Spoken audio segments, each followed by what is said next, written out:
അലദ്ദൂദുൽ ഖുദൂദ വഗാസ ഫീഹാ അകൂലൽ ബഹിയാതി തിറാബി. കുട്ടികളില്ലേ വർഷക്കാലത്ത് കുളത്തിൽ ഇങ്ങനെ മുങ്ങി ചാടി മുങ്ങി കളിക്കുന്നുണ്ടല്ലേ, ഇതേ പ്രകാരത്തിൽ കവളിൽ പുഴുക്കൾ, ദൂത് പുഴുക്കൾ മുങ്ങിയും പൊങ്ങിയും കളിക്കുകയാണ്. കാരണം നല്ല ഇറച്ചിയുള്ള സാധനം കിട്ടിയതല്ലേ, അവിടെ കിടന്ന് കളിക്കുകയാണ് പുഴുക്കൾ, അങ്ങോട്ടും ഇങ്ങോട്ടും ഊളിയിട്ട് കളിക്കുക. ഇതല്ലേ മനുഷ്യന് വരാൻ പോണ അവസ്ഥ? നമ്മൾ ചിന്തിക്കുന്നുണ്ടോ? സൗന്ദര്യത്തോടുള്ള അമിതമായ ഭ്രമം നമ്മൾ എവിടെ എത്തിക്കുന്നു? നമ്മുടെ വീടുകളും നമ്മുടെ സൗകര്യങ്ങളൊക്കെ കണ്ടാൽ എന്താണ്? പടച്ച റബ്ബേ, ഭയപ്പെട്ടു പോവാണ്. അതെ, അതുപോലെ തന്നെ ദുരഭിമാനമാണ്. എന്നിട്ട് ഇങ്ങനെ പറഞ്ഞിട്ട് അല്ലാഹു തആല പറയാണ്, സമ്പത്തും സന്താന രംഗത്തുമുള്ള പരിപ്പം കാണിക്കലാണ് എന്നൊക്കെ പറഞ്ഞിട്ട് പറയുന്നു, ഇത് മഴ പോലെയാണ്. മഴ പെയ്താൽ കൃഷിക്കാർക്ക് അത്ഭുതം തോന്നുമാറ് സസ്യങ്ങളൊക്കെ ഇങ്ങനെ മുളച്ചുണ്ടാവും. പച്ച പിടിച്ച് വരുന്നത് കാണുമ്പോൾ നമുക്ക് വല്ലാത്ത സന്തോഷമാണ്, കൃഷിക്കാരന് വലിയ അത്ഭുതമാണ്. കുറച്ചു കഴിഞ്ഞാൽ അത് ഉണങ്ങി മഞ്ഞ നിറമായി, ഫതറാഹു മുസ്ഫറ സുമ്മ യകൂനു ഹുതാമ, പിന്നെ ചവറായി മാറി. ഇതല്ലേ ദുനിയാവ്? വലിയവനങ്ങനെ കൊണ്ടുപോയിട്ട് മേലെ കൊണ്ടുപോയിട്ട് ഒരൊറ്റടലില്ല താഴോട്ട്. ഖാറൂൻ, ഫിർഔൻ, ശദാദ് ഇബ്നു ആദ് തുടങ്ങിയിട്ടുള്ള വലിയ വലിയ ആൾക്കാരല്ലേ ഈ ലോകത്തുണ്ടായിരുന്നു. എന്താ സംഭവിച്ചത്? അവരൊക്കെ ഏറ്റവും മുകളിൽ കൊണ്ടിട്ട് താഴോട്ടിട്ടില്ലേ ദുനിയാവ്? എന്നിട്ട് അല്ലാഹു പറയുകയാണ്, ആഖിറത്തിൽ കഠിനമായ ശിക്ഷയുണ്ട്, അല്ലാഹുവിന്റെ പാപമോചനവുമുണ്ട്. എന്താണോ നിങ്ങൾക്ക് വേണ്ടത് തിരഞ്ഞെടുക്കാം. ദുനിയാവിലെ ജീവിതം എന്ന് പറഞ്ഞാൽ തന്നെ മനുഷ്യനെ വഞ്ചിക്കുന്ന ആസ്വാദക വസ്തുക്കളാണ്. മനുഷ്യനെ വഞ്ചിക്കുന്ന ആസ്വാദക വസ്തുക്കളാണ്. മേലെ കൊണ്ടുപോയിട്ട് താഴോട്ട് കെട്ടിടും. വലിയ വലിയ സുപ്രവിരിച്ച് ആയിരക്കണക്കിന് ആളുകൾക്ക് വിഭവങ്ങൾ ഒരുക്കി വെച്ച മുതലാളി അയാളുടെ സമ്പത്തിന്റെ സൗകര്യം ഉപയോഗപ്പെടുത്തിക്കൊണ്ട് അയാൾ വമ്പിച്ച സദ്യ ഒരുക്കുന്നു. എന്തെല്ലാമാണ് അതില് കരിച്ചത്, തീർച്ചത്, പീരിച്ചത്, പൊരിച്ചത് ഒക്കെ ഇങ്ങനെ ജനങ്ങൾ കടിച്ചു വലിച്ചു പോയിക്കൊണ്ടിരിക്കുമ്പോ പച്ചപ്പാവം മുതലാളി ഒരു മധുരമില്ലാത്ത ചായയും കൊണ്ടായിരിക്കും ഇങ്ങനെ ഇരിക്കുക. ആലോചിക്കണ്ടോ? ദുനിയാവിന്റെ ചതി കളിയാക്കല്ലേ, നമ്മളെ പരിഹസിക്കല്ലേ? ഇതാണ് ദുനിയാവ്. അത് ചിന്തിക്കണം. ഒമൽ ഹയാത്തു ദുനിയ ഇല്ലാ മതാഉൽ ഗുറൂർ. അതുകൊണ്ട് സ്വത്തുണ്ടായാൽ അള്ളാഹുവിന്റെ അനുഗ്രഹമാണ്. അൽഹംദുലില്ലാഹ്, സന്തോഷത്തോടു കൂടെ വാങ്ങിക്കോളൂ. അത് ഹലാലിൽ ചെലവഴിക്കൂ, ഹലാലിലൂടെ ഉണ്ടാക്കൂ, അതിന്റെ ബാധ്യത നിറവേറ്റൂ. അതുപോലെ തന്നെ മിതത്വം പാലിക്കൂ. മറിച്ച് ഏത് പാടില്ല? ഒരു അഹങ്കാരം തോന്നരുത്, ഞാൻ വല്യോന, എന്റെ കയ്യിൽ പണം ഉണ്ട് എന്നുള്ള ഒരു തോന്നലുണ്ടാവരുത്. മറ്റൊന്ന്, അഹങ്കാരം തോന്നുന്നത് നിങ്ങൾക്ക് ആരോഗ്യം കൊണ്ടാണോ? അല്ല, ആരോഗ്യമുള്ളവന് തോന്നുക ഞാൻ വല്യോനാണ്. ആരാടാ അങ്ങോട്ടോ കാട്ടോടാ, മസിലുകളെ കാട്ടി കൊടുത്തോടാ, അതൊന്നും തേനീ ചവിത്തിയതല്ല, അങ്ങോട്ട് വരടാ. അതിനൊന്നും നിൽക്കണ്ട. അല്ലാഹു തആല ഏതെങ്കിലും ഒരു ജീവിയെ പറ്റി നിസ്സാരൻ എന്ന് പറഞ്ഞിട്ടുണ്ടെങ്കിൽ, ഖുർആനിൽ പറഞ്ഞിട്ടുണ്ടെങ്കിൽ ഖുലിഖൽ ഇൻസാനു ദഈഫ, അത് മനുഷ്യനെ പറ്റിയാണ്. ഏത് അഹങ്കാരിയും അല്ലാഹു തആല അടിച്ചിട്ടുണ്ട്. അഹങ്കാരം കൊണ്ട്, ആരോഗ്യം കൊണ്ട് അഹങ്കരിച്ച ഒരാളായിരുന്നു അബൂ. ഞങ്ങൾ കേട്ടിട്ടില്ലേ? അബൂ ഞങ്ങൾ ആരും അറിയില്ല. അബൂ ജഹൽ. അപ്പൊ മനസ്സിലായി. അബൂ ജഹൽ എത്ര വലിയ ആരോഗ്യവാനായിരുന്നു അറിയോ? അദ്ദേഹത്തിന്റെ ആരോഗ്യത്തെ കുറിച്ച് മോയിൻകുട്ടി വൈദ്യര് പറയുന്നുണ്ട്, തന്റെ പാട്ടിൽ പറയുന്നുണ്ട്, എല്ലാം ഇവരൽഫും ഷുജാഅത്തുടെ മലം, പുലികൾ കവായത്തും പെരിയവർ, അവരിന്ന് അബൂ ജഹൽ, അവനും കുറെ ഷുജാഇകളും തർക്കിത്താറൊരു നാളിൽ. അബൂജഹലും കൂട്ടുകാർ തർക്കിക്കാർ ഒട്ടകത്തിന്റെ തോലിന്റെ മധ്യത്തിൽ നിന്നിട്ട് ഇങ്ങനെ ചുവടുറപ്പിച്ച് നിന്നിട്ട് പറയാം, വലിക്കട, അങ്ങക്ക് ആർക്കെങ്കിലും എന്റെ ചുവടൊന്ന് നനക്കാൻ കഴിയുമോ നോക്കാൻ. എന്നിട്ട് എന്താ സംഭവിച്ചെന്നറിയോ? എല്ലാം ഇവരൽഫും ഷുജാഅത്തുടെ മലം, പുലികൾ കവായത്തും പെരിയവർ, അവരിന്ന് അബൂ ജഹൽ, അവനും കുറെ ഷുജാഇകളും തർക്കിത്താറൊരു നാളിൽ. മല്ലലുടലുക്കും അറിവനൊരു നെടിയിലുടെ നടു തന്നിൽ ജഹൽ നിണ്ടേ, മത്തുൾ മഹദിരർ പിടിത്തിട്ട അബൂ ജഹൽ, ചുമടയിളക്കി പാഞ്ചലബായെ. പിടിച്ചു വലിച്ചു നോക്കി 10-12 ആള്. എന്താ സംഭവിച്ചെന്നറിയോ? ചൊല്ലാനിരുപദം ചുമടുമടിതലം ഒഴികെ പല ഭിന്നം പിരിവായേ, ചോരം തനൈ പദം ഹത്തുവത്തിളകിട അറവേനും റവീ മൊളിവായേ. അബൂ ജഹലിന്റെ പാദം നിൽക്കുന്ന ഭാഗമല്ലാത്തത് മുഴുവനും ചിന്ന ഭിന്നമായവരെ കയ്യിലിങ്ങ് പോന്നു എന്നല്ലാതെ അവന്റെ ചുവടനക്കാൻ സാധിച്ചില്ല. പക്ഷെ അവനെ കൊണ്ടുപോയിട്ട് 15 വയസ്സ് തികയാത്ത 2 കുട്ടികളാണ് ബദറിൽ വെച്ച് വെട്ടി വീഴ്ത്തിയതും അബ്ദുല്ലാഹ് ഇബ്നു മസ്ഊദ് റളിയല്ലാഹു അൻഹുവിന്റെ തല മുറിച്ചെടുത്തതും. മനസ്സിലായോ? അഹങ്കാരിയുടെ പതനം അവിടെ നമുക്ക് കാണാം. തറവാട് കൊണ്ടാണ് അഹങ്കരിക്കുന്നത്. ഞാൻ വലിയ തറവാട്ടുകാരനാണ് തോന്നുന്നുണ്ടോ?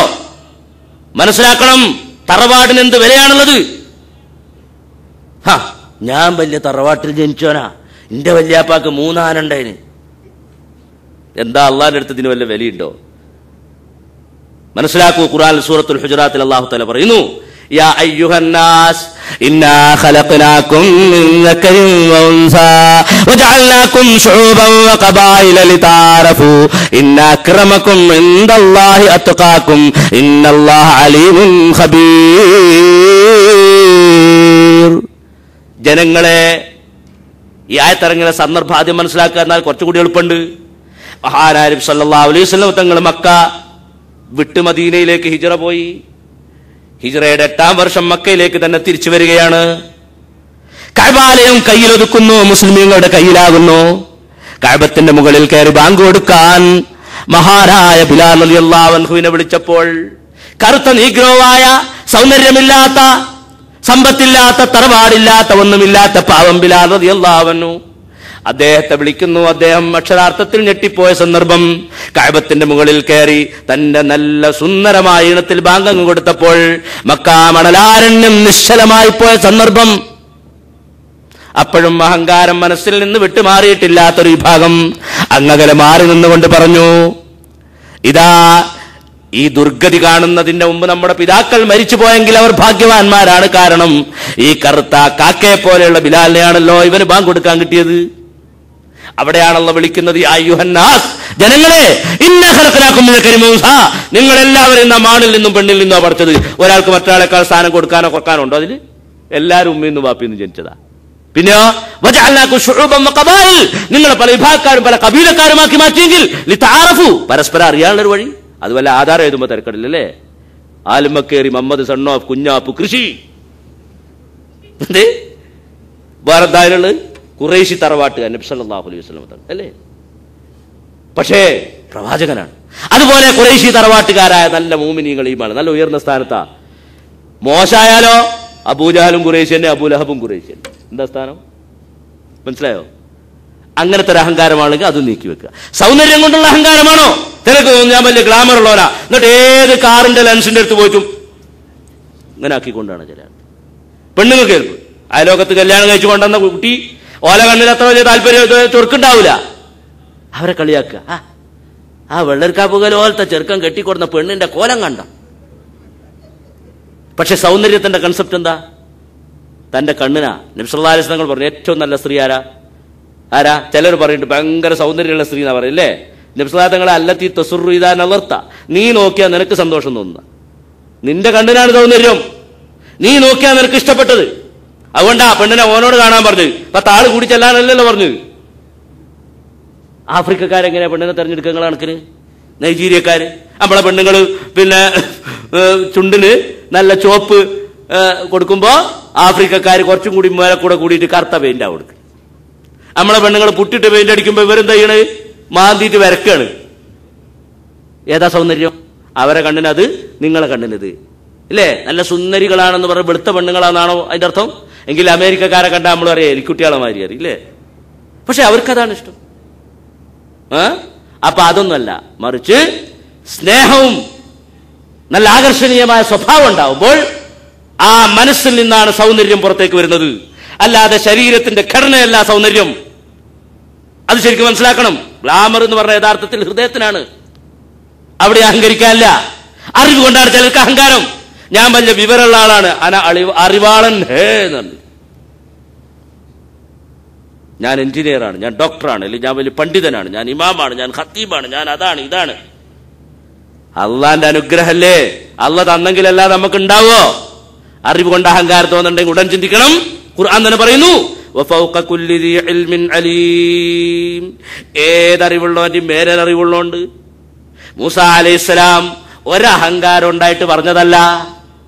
മൂസാ അലൈഹിസ്സലാമിന്റെ അന്നത്തെ ചിന്ത അനുസരിച്ച്, മൂസാ അലൈഹിസ്സലാം മനസ്സിലാക്കിയതനുസരിച്ച് അന്നത്തെ ഏറ്റവും പണ്ഡിതൻ മൂസാ അലൈഹിസ്സലാമാണ്.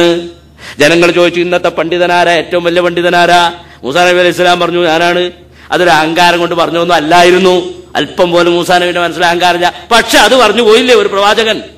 അതുകൊണ്ട് അള്ളാഹ് പറഞ്ഞു, ഇതിനേക്കാളും വലിയൊരു എൻ്റെ ഒരു അടിമണ്ട് മജ്മഉൽ ബഹ്റൈനിൽ, അയാളെ പോയി കണ്ടിട്ട് കുറച്ച് പഠിക്കണം എന്ന് പറഞ്ഞു. നിങ്ങൾ കേട്ടിട്ടില്ലേ?